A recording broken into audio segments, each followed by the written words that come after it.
نحمد و نصلی علی رسول الکریم. Viewers from mine of knowledge, السلام علیکم. کہا جاتا ہے با ادب با نصیب، بے ادب بے نصیب. تو جب بھی نصیب والا دیکھو تو فوراً سمجھ جاؤ با ادب ہی ہوگا. یہ کلیہ ہے یونیورسل آفاقی. ادب تو یہ ہے کہ جس سے محبت رکھی جائے، اس کے نام سمیت اس کے آداب و اخلاق کو اپنایا جائے. یہی صالحین اور با ادب لوگوں کی سنت ہے. محبت اور ادب یہ نہیں کہ بچیوں کے نام عظیم ہستیوں فاطمہ و خدیجہ الکبریٰ رضی اللہ تعالیٰ عنہ کے نام پہ رکھ دیے جائیں اور پھر انہیں آداب فرنگی سکھا کے ماڈلنگ اور غیر شرعی پیشوں میں متعارف کر دیا جائے. یہ دراصل ان مبارک ناموں کی توہین ہے کہ ان کے ناموں کے ساتھ ماڈلنگ، ایکٹنگ، ٹک ٹاک وغیرہ جیسے کام کیے جائیں. ادب تو یہ ہے کہ ہمارے اسلاف اور صالحین میں سے ایک ڈاکٹر صاحب کے بارے میں ڈسپینسر نے کئی بار نوٹ کیا کہ ڈاکٹر صاحب کچھ مریضوں سے پیسے نہیں لیتے تھے، اور جب کبھی مریض پوچھتا کہ ڈاکٹر صاحب آپ نے پیسے کیوں نہیں لیے، تو کہتے مجھے شرم آتی ہے کہ جس کا نام ابو بکر، عمر، عثمان، علی ہو یا خدیجہ، عائشہ اور فاطمہ ہو تو میں اس سے پیسے لوں. ساری عمر انہوں نے خلفائے راشدین، امہات المومنین اور بنات رسول صلی اللہ علیہ وآلہ وبارک وسلم کے ہم نام لوگوں سے پیسے نہ لیے. یہ ان کی محبت اور ادب کا عجیب انداز تھا. امام احمد بن حنبل رضی اللہ تعالیٰ عنہ نہر پہ وضو فرما رہے تھے کہ ان کا شاگرد بھی وضو کرنے آ پہنچا، لیکن فوراً ہی اٹھ کھڑا ہوا اور امام صاحب سے آگے جا کے بیٹھ گیا. پوچھنے پہ کہا کہ دل میں خیال آیا کہ میری طرف سے پانی بہہ کے آپ کی طرف آ رہا ہے. مجھے شرم آئی کہ استاد میرے مستعمل پانی سے یعنی استعمال شدہ پانی سے وضو کرے. اپنے سگے چچا حضرت عباس رضی اللہ تعالیٰ عنہ سے رسول اللہ صلی اللہ علیہ وآلہ وسلم کے بارے میں پوچھا گیا کہ آپ بڑے ہیں یا وہ، تو فرمایا بڑے تو آپ ہی ہیں، البتہ عمر میری زیادہ ہے. مجدد الف ثانی رات کو سوتے ہوئے یہ احتیاط بھی کرتے کہ پاؤں استاد کے گھر کی طرف نہ ہو، اور بیت الخلاء جاتے ہوئے یہ احتیاط کرتے کہ جس قلم سے لکھ رہا ہوں اس کی کوئی سیاہی ہاتھ پہ لگی نہ رہ جائے.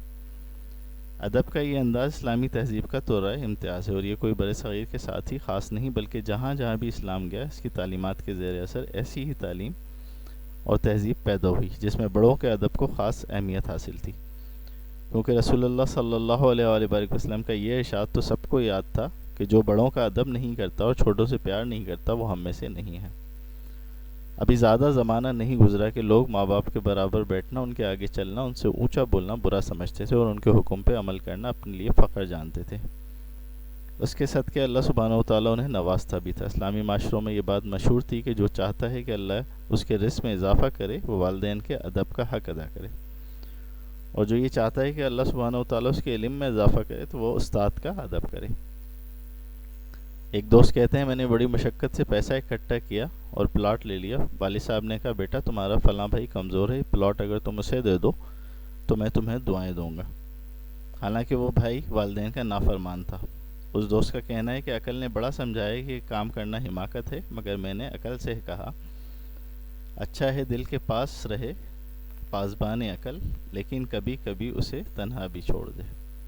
چنانچہ عقل کو تنہا چھوڑا اور وہ پلاٹ بھائی کو دے دیا. کہتے ہیں والد صاحب بہت خوش ہوئے، انہیں کی دعا کا صدقہ ہے آج میرے کئی مکانات اور پلازے ہیں، جبکہ بھائی کا بس اسی پلاٹ پہ ایک مکان ہے. والدین کی طرح استاد کا ادب بھی اسلامی معاشروں کی ایک امتیازی خصوصیت تھی. اس کا تسلسل بھی صحابہ کے زمانے سے چلا آ رہا تھا. رسول اللہ صلی اللہ علیہ وآلہ وسلم کے چچا کے بیٹے ابن عباس رضی اللہ تعالیٰ عنہ کسی صحابی سے کسی حدیث حاصل کرنے جاتے تو جا کے اس کے دروازے پہ بیٹھ جاتے. ان کا دروازہ کھٹکھٹانا بھی ادب کے خلاف سمجھتے تھے، اور جب وہ صحابی خود بھی کسی کام سے باہر نکلتے تو ان سے حدیث پوچھتے، اور دوران سخت گرمی میں پسینہ بہتا رہتا، لو چلتی رہتی اور یہ برداشت کرتے رہتے. وہ صحابی شرمندہ ہوتے اور کہتے آپ تو رسول اللہ کے چچا کے بیٹے ہیں اور آپ نے مجھے بلا لیا ہوتا خود میں آپ کے پاس آ کے حدیث سنا دیتا. یہ کہتے کہ میں شاگرد بن کے آیا ہوں، آپ کا یہ حق تھا کہ میں آپ کا ادب کروں اور اپنے کام کے لیے آپ کو تنگ نہ کروں. کتنی ہی مدت ہمارے نظام تعلیم میں یہ رواج چلا آ رہا ہے کہ ہر مضمون کے استاد کا ایک کمرہ ہوتا ہے، وہ وہیں بیٹھتے ہیں، شاگرد خود چل کے وہاں آتے ہیں، جبکہ شاگرد کلاسوں میں بیٹھے رہتے ہیں اب، اور استاد سارا دن چل چل کے ان کے پاس آتا ہے. مسلمان تہذیبوں میں یہ معاملہ صرف والدین اور استاد تک ہی محدود نہیں تھا، بلکہ باقی رشتوں کے بارے میں بھی ایسی احتیاط برتی جاتی تھی. وہاں چھوٹا چھوٹا تھا اور بڑا بڑا. چھوٹا عمر بڑھنے کے ساتھ بڑا نہیں بن جاتا تھا بلکہ چھوٹا ہی رہتا تھا. ابن عمر رضی اللہ تعالیٰ عنہ کہیں جا رہے تھے، ایک بدو کو دیکھا، سواری سے اترے، بڑے ادب سے پیش آئے، اس کو بہت سا ہدیہ دیا۔ کسی نے کہا یہ بدو ہے، تھوڑے پہ بھی راضی ہو جاتا، آپ نے اتنا عطا فرما دیا۔ فرمایا میرے والد صاحب کے پاس آتا تھا تو مجھے شرم آئی کہ میں اس کا احترام نہ کروں۔ اسلامی تہذیب کمزور ہوئی تو بہت سی باتوں کی طرح حفظ تقدم اور مراتب کی یہ قدر بھی اپنی اہمیت کھو بیٹھی۔ اب برابری کا ڈھنڈورا پیٹا گیا اور بچے ماں باپ کے برابر کھڑے ہو گئے اور شاگرد استاد کے برابر، جس سے وہ ساری خرابیاں در آئیں جو مغربی تہذیب میں موجود ہیں۔ اسلام اس مساوات کا ہرگز قائل نہیں جس میں ابو بکر اور ابو جہل برابر ہو جائیں۔ ابو بکر رہیں گے اور ابو جہل رہے گا۔ اسی طرح استاد رہے گا، شاگرد، والد اور بیٹا۔ سب کا اپنا مقام اور اپنی جگہ ہے، ان کو ان کے مقام پہ رکھنا اور اس کے لحاظ سے ادب و احترام دینا بھی تہذیب کا ہی حسن ہے۔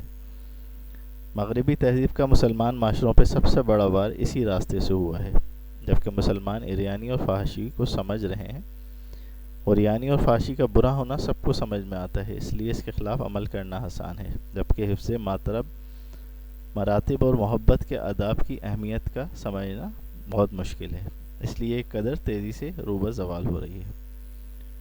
ادب ختم ہوتا جا رہا ہے معاشرے میں اور لوگ ایک دوسرے کی کاٹ کر رہے ہیں۔ اللہ سبحانہ و تعالی ہم سب کو ہدایت عطا فرمائے۔